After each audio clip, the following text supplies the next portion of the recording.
Bonjour, c'est Franck de Créer Gagner. Eh bien, dans cette vidéo, je vais vous parler de la possibilité et la facilité d'entreprendre en Angleterre. Donc là, je suis sur la page d'accueil du site Créer Gagner. Là, il y a cet article. Donc quand vous cliquez dessus, hop, je l'ai déjà fait. Vous arrivez sur l'article Facile d'entreprendre en Angleterre. Alors, c'est ce que j'explique dans l'article. J'ai rédigé ce texte parce que j'ai eu pas mal de remarques, de demandes sur la possibilité de créer pour le niveau européen ou en tout cas hors de France. Et ça de la part d'entrepreneurs français ou de personnes qui veulent créer, qui ne sont pas encore entrepreneurs, qui vont l'être et qui veulent créer, mais pas en France. Alors, je ne suis pas en train de faire l'apologie de ne pas créer en France, créer à l'étranger, pas du tout.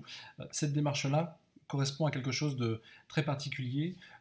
Si vous voulez une facilité pour la création, même si c'est assez facile de créer en France, mais c'est après que ça se complique, une facilité de création et une facilité de gestion. L'Angleterre est vraiment pas mal. Alors bien sûr, il faut parler anglais, c'est beaucoup plus facile, mais encore que, moi j'ai vu des personnes qui parlaient très peu anglais, très mal, et qui ont créé leur entreprise en Angleterre, et qui ont créé un site e-commerce qui rayonne sur l'Europe dans la partie francophone, et ça fonctionne très bien. Donc faites attention aux requalifications si vous êtes résident français et que vous créez une entreprise en Angleterre. Donc là, il y a des recommandations à suivre et des choses à faire et des choses à ne pas faire. Donc là, il faut faire attention. Donc il y a vraiment il y a des dirigeants d'entreprises qui veulent créer, enfin, développer leur activité au niveau européen, et l'Angleterre est un bon spot de départ parce que pour rayonner au niveau européen, donc là, on va voir pour le Brexit, mais c'est facile de créer, facile de gérer. Euh, il y a pas mal de facilités au niveau bancaire pour les entreprises pour s'installer rapidement. Ensuite, vous créez un site corpo ou un site e-commerce et eh bien, vous démarrez votre activité. Donc tout ça, c'est facile. Donc dans cet article, je vous donne plusieurs recommandations, plusieurs astuces, plusieurs pistes pour trouver le nom de l'entreprise, comment est-ce il faut vérifier, ou enregistrer. Si vous suivez le lien, il y a vraiment toutes les informations derrière. Là, pareil pour la marque, savoir si la marque est prise, ça faut faire attention. Donc j'évoque la Private Limited Company, la LTD. Donc c'est la formation, la forme la plus courante, puisqu'il y a plus d'un million d'entreprises au Royaume-Uni créées sous cette forme-là.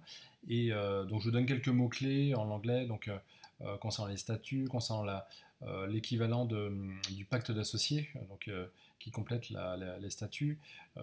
Ensuite, je vous parle euh, de oui, il y a aussi la possibilité d'acheter des entreprises déjà créées. Alors c'est quelque chose de tout à fait courant en Angleterre, euh, et il n'y a rien d'illégal, absolument pas.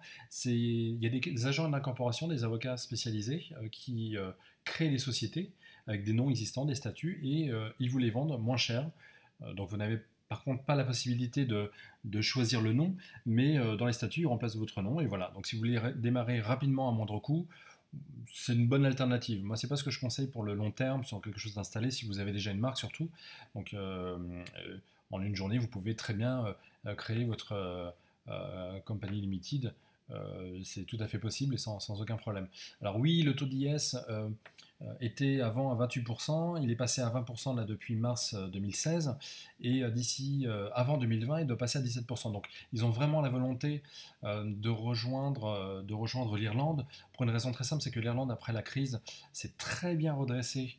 Pourtant, elle était tombée bien bas économiquement, mais elle s'est très bien redressée. Elle a su faire le ménage dans ses structures, et elle a su que de toute façon, c'est pas sur le tourisme en Irlande qu'ils peuvent compter. Donc, c'est vraiment sur l'entrepreneuriat et l'investissement. Donc, l'Irlande s'est bien restructurée à ce niveau-là, et a su redresser ses comptes nationaux. Donc le Royaume-Uni a vu, fort de ça, à soi de faire pareil. C'est-à-dire que depuis 2008 ou 2009, donc il y a eu la crise. Depuis 2010, voilà, ils se sont bien redressés. Jusque 2013, il y a eu, on était à peu près pareil avec la France. À partir de 2013, la France a décroché, et le Royaume-Uni a continué à redresser ses comptes publics, à renforcer son économie. Mais ils veulent aller plus loin parce qu'ils sentent que voilà, il y a une espèce d'essoufflement qui commence à arriver. Et je crois que c'est le premier semestre 2016 ou le premier trimestre en tout cas 2016, où ils ont noté des éléments d'essoufflement. Donc ils veulent anticipé, ils ont bien raison, on devrait faire la même chose en France, et même aller plus loin. Donc ils ont anticipé et ils ont mis en place, et notamment par l'IS, des éléments incitatifs pour apporter, pour attirer les entrepreneurs et, et faire que l'entrepreneuriat se développe en Angleterre. Donc ça, oui, l'IS est beaucoup plus intéressant et va être de plus en plus intéressant dans les années à venir. Donc il y aura pas mal d'éléments incitatifs pour développer l'investissement et les emplois. Donc c'est vraiment quelque chose qui peut être...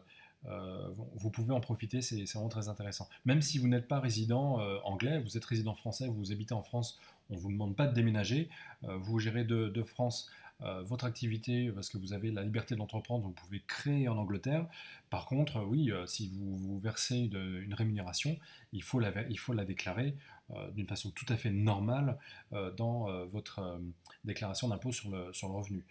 Ensuite, l'impôt sur les sociétés, c'est en Angleterre que ça se paye si vous dégagez un bénéfice, mais effectivement, il sera beaucoup moins important qu'en France. Et même toutes les charges inhérentes euh, en Angleterre sont moins importantes qu'en France. Donc voilà, tout ça pour vous dire que l'Angleterre, c'est une bonne idée pour entreprendre, pour démarrer, pour se projeter sur l'Europe.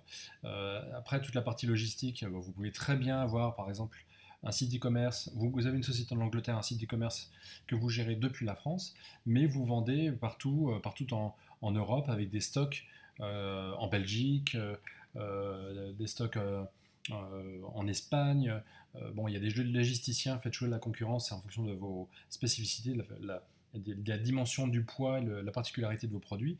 Prenez contact avec Amazon, ils ont une bonne plateforme logistique qui fonctionne bien, peut-être un peu coûteuse, mais en solution temporaire, c'est tout à fait intéressant.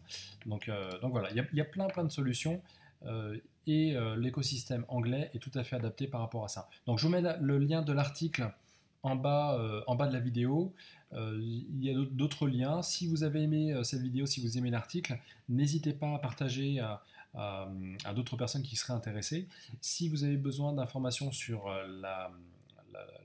l'entrepreneuriat, comment créer en Angleterre, bon, évidemment, il n'y a pas tout dans cet article, mais à ce moment-là, envoyez-moi un mail, contactez-moi via le site. Mon mail, c'est contact@créer-du6gagner.com. Je réponds à toutes les questions, à tous les mails, donc en fonction des délais, mais relativement courts. Mais si vous avez un projet ou si vous avez besoin d'une recommandation, d'un conseil, d'une astuce, ou qu'on en parle tout simplement, évidemment, tout ça, c'est gratuit. Et le lien de l'article en bas de la vidéo. Je vous dis à très bientôt les entrepreneurs. Au revoir.